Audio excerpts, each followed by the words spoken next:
everybody. How's it going? So my name's James. I'm founder and CEO of Newtracs, which is a four-wheel drive navigation platform.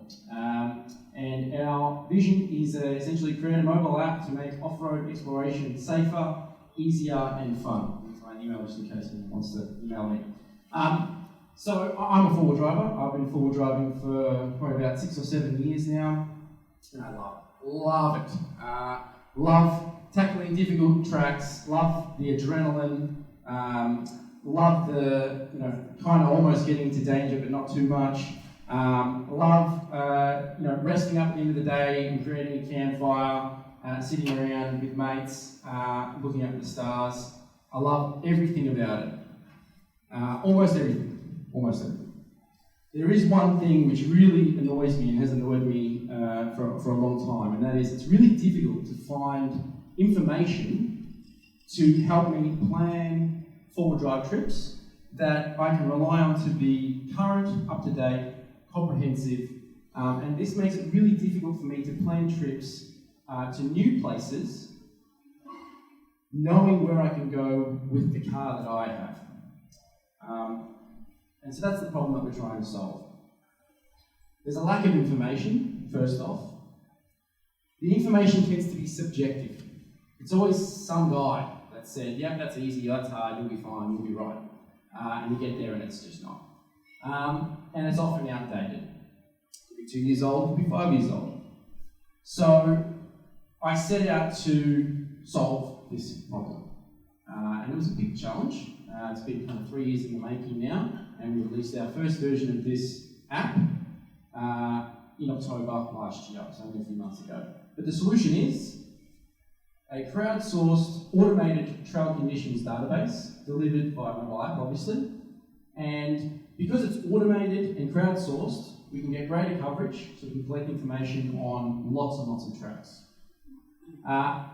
Because it's automated, it's objective, so it removes the subjectivity out of it. Every single track grade is assessed on exactly the same metrics, so every assessment is effectively the same and relatable. And it's real time. So if you log a trip using the app, then once you get back into cell signal, straight away that information gets sent to our server, it gets aggregated up, we make an assessment on all the tracks that you've done, and we spit that information back down to you.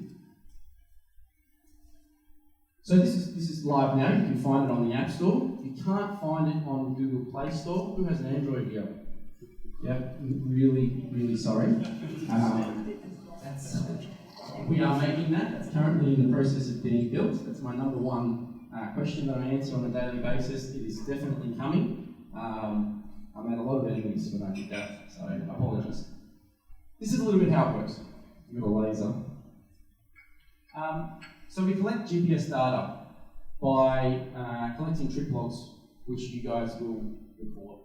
So it's not constantly tracking you all the time. Once you go out for driving, you hit log trip.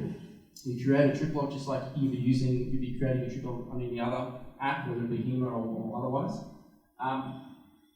And once you get back into cell range, that automatically syncs to our server, and then we assess it alongside all of this other information, including terrain, which includes things like the gradient of the track that you've been down, and the slope, other things like river crossings, etc. And we also take into account the type of car that you're driving. So essentially, at a very, very high level, what this is doing is saying you can figure out where you can go by understanding where someone else has gone and the type of car that they've driven at a very, very basic level. We assess all that together and then we spit it out, and this is the type of information that you get. And I'll be giving a demo of this very shortly. So in terms of app features, some of the things that you get, this is not comprehensive. There's lots of different things that you can do. Some of the key things are you can get information on tracks, obviously. So you get information including the length of the track, the amount of time that it takes to drive it, the average speed taken by all the users that have gone down that track. You also get information on traffic, My battery's dying. So the number of cars that have been down that track in the last 6 months, and the capability of their car, whether they were driving a kind of standard rig or something that's twin locked on 35s. And we have information at this point. This is actually old. We have. Oh, thank you. Awesome. We actually have information on around 4,500 tracks. So to put in perspective, one of the other services that I used to use is 4x4 Earth. I don't know if anyone's aware of that, but last I checked they have something like 1,000 tracks in their database, and that covers the entire country. At the moment we're kind of definitely focused around Victoria and slowly expanding our database out. We've already got 4 times as many tracks assessed as they do, simply by virtue of the fact that it's a completely automated platform. You do not need to say that this is a difficult track, this is an easy track. It's all done for you, so it's just easy to collect information. You can create a vehicle profile. So this is a really crucial part of it. Essentially, we need to understand the type of vehicle that you're driving to be able to correctly weight it alongside your driving behaviour as captured by the platform. And so the type of information that we collect is obviously make and model, but also things like the tyre size, the tyre type, whether you've got muddies or not, the amount of lift, if you've got diff locks, and then other kind of standard things like whether you've got low range and the type of four-wheel drive system that you're running, whether it's a four-wheel drive system or it's an all-wheel drive system. And then one of the really cool things that we offer, which is quite unique, is high-resolution topographic vector maps. And essentially, the experience that we're trying to recreate with this app is a Google Maps experience. So, in comparison, something like a HEMA is using raster maps, which is the same as kind of looking at a PDF map. As you zoom in, it gets more and more pixelated. There are no more pixels available, and so you have to switch to a different map to be able to see that information. We don't have that issue. You can zoom in and zoom in and zoom in, and it will never get pixelated. It's crystal clear all the way through. And some might be thinking, yeah, okay, so does it work offline? Everything works offline in this app. You can search for tracks offline. You can download maps offline by state. You don't have to select a bounding box covering just a specific 100 by 100 kilometre area. If you want all of Victoria, you can have all of Victoria. If you want all of New South Wales, you can have all of New South Wales. You can have the whole country if you want, download it to your device, and it'll be high quality vector maps. Switch to model.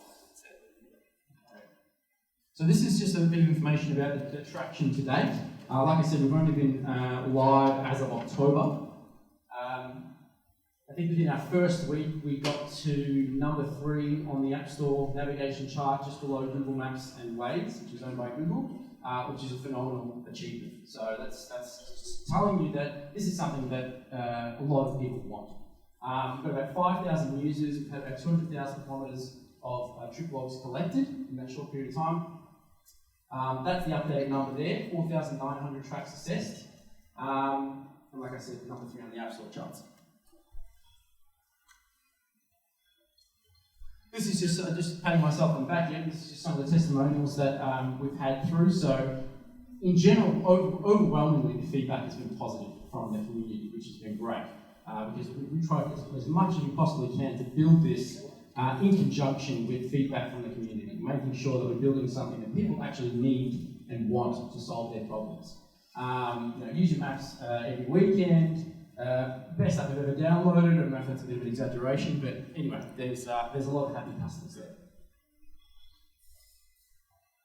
Demo. Here we go. Okay, so this is the map working on my iPad. Yes, it works with iPad, and it goes landscape mode. It was one of the things that we were asked, and we worked hard to get that done. So this is currently working in offline mode. As you can see, you've got the whole map of Victoria. I can zoom all the way in and all the way out, and it's crystal clear and never gets pixelated. If I focus in on a specific track, this is one of the tracks I've done recently. It's Robertson's Fireline. It's a cracker. If you haven't gone up there, I recommend it. Maybe expect some panel damage, but it's pretty good. Where's that? That's in Bunyip State Forest, State Park, I think it's called. Yeah, I'm going to release a video on that soon, but it's very good. So as you can see, you click on the track and you get all of this information. Traffic, stats, you get some warnings about whether or not a winch is recommended, whether there's steep sections, and crucially you also get the last time that someone was up there. Just get this one right there. That one's really critical. Essentially that says the last time someone was been up there, and that can help you make a judgment on how well you can rely on this information, essentially. If it's very, very old, then you have to take that into consideration when you're deciding whether or not you want to go up that track. As of now, none of this information exists. It's essentially a dotted line on a map, and you're just going to wing it and have a crack, which is great. There's some fun in that. There's a lot of fun in that. But sometimes you don't want to take that risk. Sometimes you want to know who's been down there, how am I going to get through there, how long is it going to take, etc.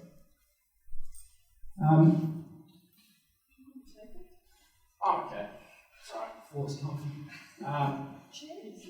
If you zoom in, you can get more information.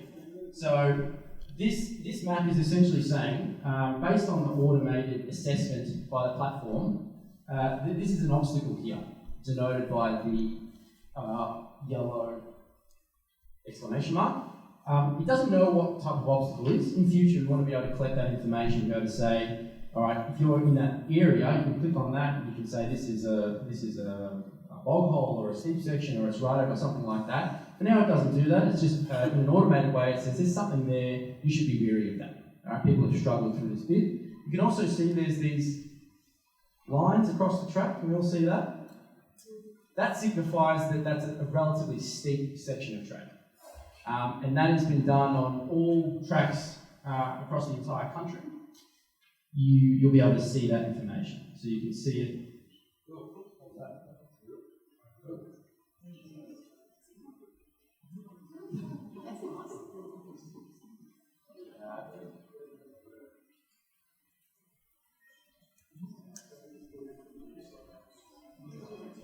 Sorry about that.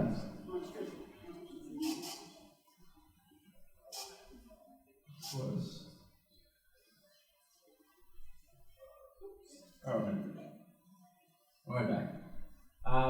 You can see there's another difficult spot up there. You can also see along the track there's these red lines. And those are essentially just difficult spots. They're not as significant an obstacle as these ones here, but these are sections where you'll struggle, you'll be pretty slow going through. Other things that you can do, you can filter certain tracks off the map. So you can filter all the difficult tracks off, or you can put them back on if you want. You can filter all the easy ones off, so you can only focus on the difficult ones. You can filter the pins that you have dropped. You can drop campsite pins, you can drop pins that denote that there's an obstacle there. You can mark out a blockage, and this is just a generic pin. In future, what we plan to do is to capture all the information from these pins that have been dropped by the community, and then use that to inform the assessments of the tracks. At the moment, that's not happening. We're in the stage where we're just collecting that information. So some of the other things I'll just walk you through is filling out a vehicle profile. So this is my particular vehicle. It's Leroy. He's a GQ Patrol. He's 30 years old this year. And you can see that there's essentially make and model. You put in your tyres, tyre size, tyre type, suspension lift, diff locks, low range, four-wheel drive type, and transmission, and it'll spit out this capability class. So the platform recognises this vehicle as being rated for hard tracks. Now, it's worth calling out here that just because this says that that vehicle is rated for hard tracks, does not mean that you'll be able to get up that track no problem. Right? Obviously, there's other things that need to be taken into account, including the weather on that particular day, how much experience you've got as a driver, whether there's any stray animals on the road. Obviously, four-wheel driving is quite a dynamic thing, and what we're trying to achieve is try to capture as much information as we can to be able to make the best assessment that we can. But there's always going to be other variables that you need to take into consideration. We go into that via this link here, which we've denoted important info for everyone to have a read. And one of the other things I'll just show you is the offline maps. So at the moment, we've got maps available for every state in Australia. We hope to expand that out globally at some point in the future, but for now, this is relevant to you guys. And essentially, as you can see, it's by state. So you hit download, it'll download and install the maps for you, and then you don't have to think about it. Again, this currently is running completely offline. I don't have any internet connection on this iPad. Is there any questions? Yes? What about tracks that are closed or open? That's a good question. So, at the moment, we don't capture that information. We had that on the live map middle of last year, and I've since taken that down because essentially that doesn't come from just one source. That information of track closures actually comes from a variety of different sources and it has to be amalgamated. I'm working on that right now. The plan is definitely to include that, but it's not there at the moment. The Victorian download, what size is that? So I believe the Victorian download is around 400 megabytes. 321.4 megabytes. There you go. On the setting of the cars, I've got this ID. It doesn't have lockers, Right. but technically it should be called a soft loader, but it's not. They're capable. So if I was to say it didn't have lockers, it would probably think it's not a very capable car. That's more the driver though. That is the driver. That is the driver. I wouldn't say that. So it's got low range. Yeah. It's got an all-wheel drive system. Is that what you're saying? Yeah. It's got a centre diff lock though. Yes. Yeah. And so technically, it's almost works the same way as a part-time four-wheel drive vehicle. Would you say that? So I would input it as if you were inputting a part-time four-wheel drive vehicle. So sorry, the question really was, do you have any knowledge of cars before anybody types anything in? You see what the car is, do you take anything from the known specifications of a standard car? That's a good question. At the moment, we don't, but I've got my guys working on doing that. So essentially, at the moment, it's a free text field where you input make and model, and so in future, it'll be a drop-down. That covers most. The other thing is sometimes I'll use my muddies, other times I'll use my alter egos. Yeah. I think the last time we spoke, the car was one or the other. Yes. So this is still, I just decide what cars I'm going to use the most to keep it in the system. Ideally, you change the vehicle for whatever you're driving on that specific day. So when you create a track log, it'll attach whatever vehicle you've got in your profile. So if you change it that day, it's dynamic that way. Yeah, it's dynamic. So if you keep it up to date, then it'll make sure that it's got the right information on there. Thanks. Yeah. Is there any other questions whilst I manage this technology? Yes. Yes. What's the cost of the app? So there's a freemium model, so it's free, and then it's $20 per month on a month-to-month basis. And if you get a year in advance, it goes down to $9 a month. Otherwise, it's free. And the free package essentially has less information on the tracks, but in terms of knowing the difficulty grade, being able to create a profile, being able to record your trips, being able to drop pins, offline maps, all of that is included in the free package. So what you're getting for free here, no one else provides for free. You'd have to pay probably, minimum $100 to be able to get what you're getting for free. What does the premium have over? So the premium package has more detailed maps. So you have contour lines on the premium package and hill shape. So you can just see the terrain information of the map. You can see the traffic, so the types of vehicles that have been through, the number of vehicles that have been through. Information on the obstacles you can see. So with the free package, you can't see that information on the obstacles. So it's more information on the actual track itself with the paid version. John, just wondering if it's a great planning tool for track navigation and working where you want to go. I'm just curious if you're thinking of building it up to what some of your competitors are providing in terms of campgrounds, facilities, toilets, that sort of stuff. Because I know that, for example, HEMA will have that information provided. Obviously, it's a pretty expensive package, but that's the kind of playing field that they're in at the moment. Yeah, look, I mean, I plan for this to be a one-stop shop. So I plan for this to be the only thing that you'll ever need. I don't think it's there right now. We definitely have better information on the tracks than any of our competitors. But as you say, we don't have the same level of information on things like campsites, etc. So yeah, in the future, I hope to be able to pull all that in. Whether we collect that from the community or whether we purchase that and just kind of resell it, I haven't figured that out yet, but definitely plan to include stuff like that in. I just say one minute? Yeah. I really want to look at it.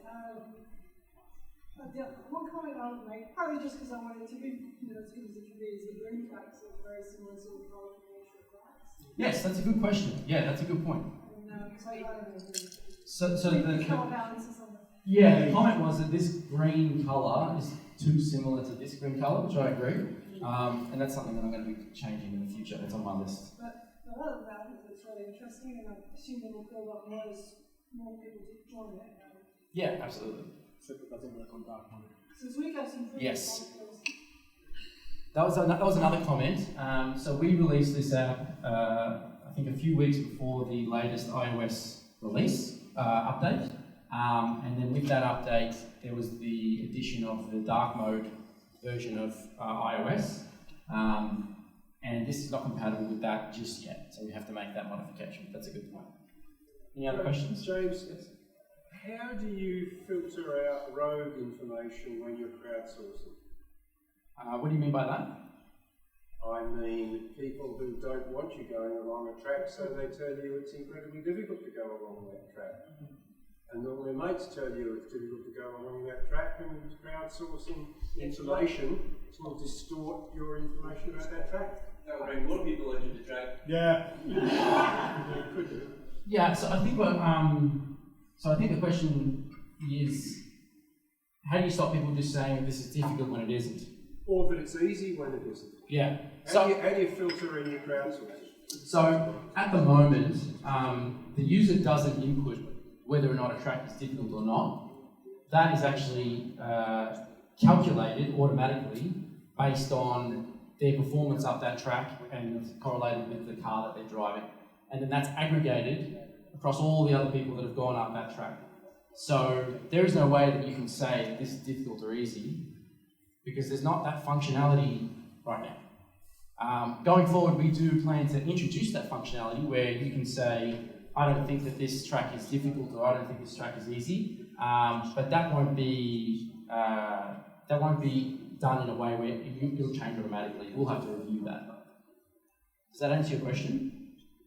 I'm just sceptical of crowdsourced information because the crowd could be 20 people,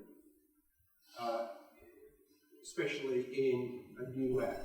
It's not going to be 2,000 people. For that particular track? Yeah, that's a fair point. Yeah. Well, we have a few methods in the back-end assessment algorithm that essentially tries to capture false positives and things that would essentially skew the information in an automated way. But I think that's a fair point in that, can you have a machine tell you something that someone standing on the track maybe disagrees with, or can you say it better than that person standing on the track? And I think it's arguably you won't be able to be better than someone standing there looking at the track. But the reality is that there is just not that many people going out on those tracks in a way where they will come back and they will report the information. So that's what we're trying to find a middle ground on.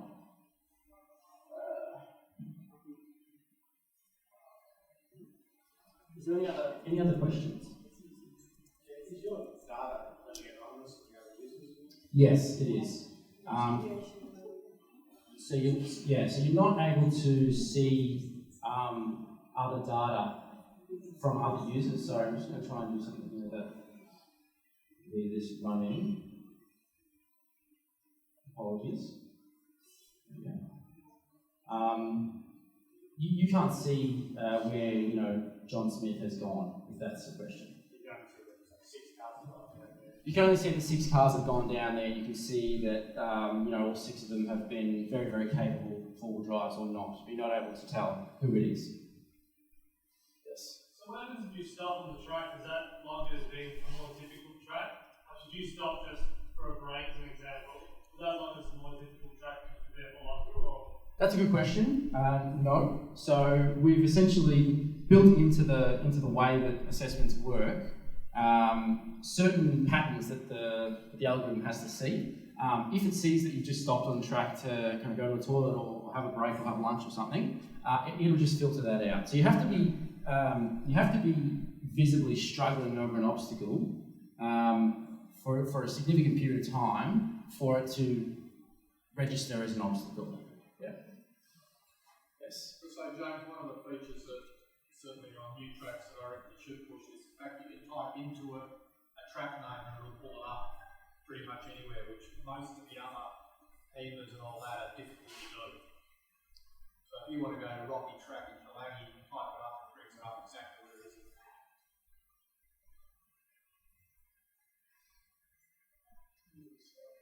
Which is where you're going a couple of weeks for it. Like that? Yeah, which is damn hard to do on pretty much most of the other maps and software as far as I know. Yeah, that was hard, but we did that. Yeah, and that works offline as well. Note to self, don't go Rocky Track with marks. No, go to Rocky Track, mine's on there. I'm 1 on 6. From a planning point of view, can you map out the road track before you leave? No, that's a good question. So that's something that, in terms of planning out a route, that is something where Newtracs is admittedly lacking. And the reason for that is that the current way, standard of mapping out a route is either doing it on a desktop or you're sitting on the app and you're kind of dotting points along the map, and then it draws a line and you just essentially follow it.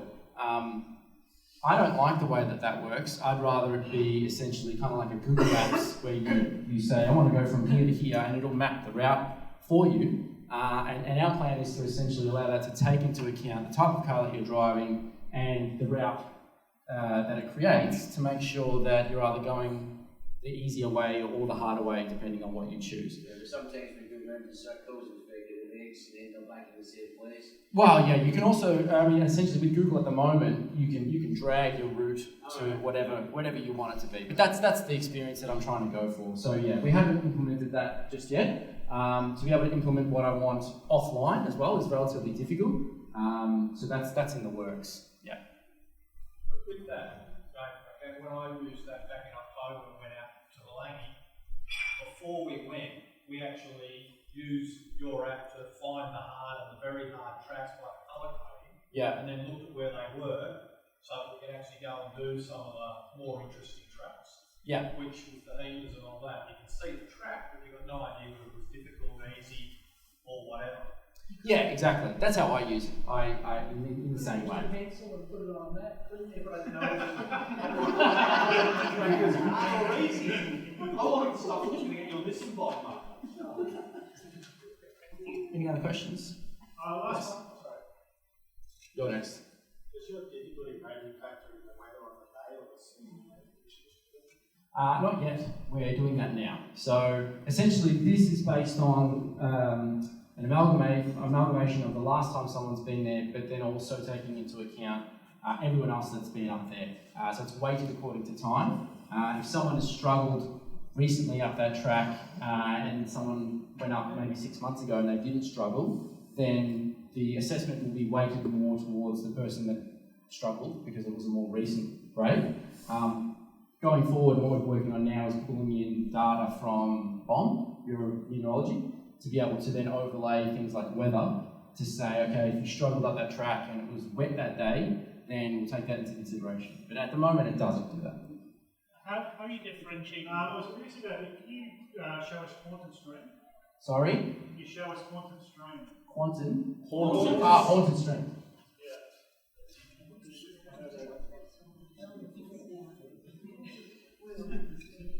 suppose you're going there for a while. Yeah. Which one? I'd say diamond bits. Oh, yep, that's about right. How's that? So last time someone was there was in May last year. Before So it it's closed. not, so it's not that recent. Yeah, before it closed. Does that ring true for anybody? Yeah, because now it's So, burnt out. was it a couple of months ago? Were you on Newtracs? Oh, a few months, yeah, that's 3 months ago. Yeah. That'll be on Newtracs then. Is that gone now, is it? I wasn't aware. Burnt out. Because of the fires, obviously. There was a question over here, somewhere. I was going to say, how do you differentiate struggling with slow? It adds up to the same thing. Well, not necessarily. It's not the same thing. So we do differentiate that slightly, essentially by understanding how many times you've had to kind of stop, start, but also if you've kind of gone backwards and forwards in the data. But again, it's averaged out. So if you've gone slow but someone else didn't, then it'll average to be not slow, if that makes sense. All right, we might finish up. I'll just add as my final message. So we've got a deal at the moment. Let me switch back. I'll just say it. So we've got a deal at the moment with ARB. We've got a promotion going. If you download the app, whether it's free or paid, it doesn't matter, and you log your trips, the person that logs the most kilometres of four-wheel drive trips each month will win a ARB compressor, single compressor, or an ARB single swag. Both of those are valued at above $400. So that's a deal that we've got on at the moment. A really easy way to win yourself a $400 bit of swag for free. I'll just leave that with you. And we've also got some stickers here, free stickers for you guys to take if you want. And we've also given some stuff in the raffle, some merchandise, Newtracs merch. And we've also added in there a free year of Newtracs into the raffle for someone to win. No, it's a different raffle.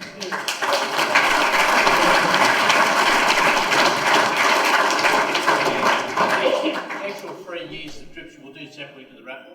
We'll do that as a Separate special raffle. Do you have an expected, I know you said you're working on Android, but when's the date that you target? I don't have a date right now. You need to work harder. Yeah, we've had some delays obviously, so I know that I've been promising it, so I've stopped promising it because that doesn't work.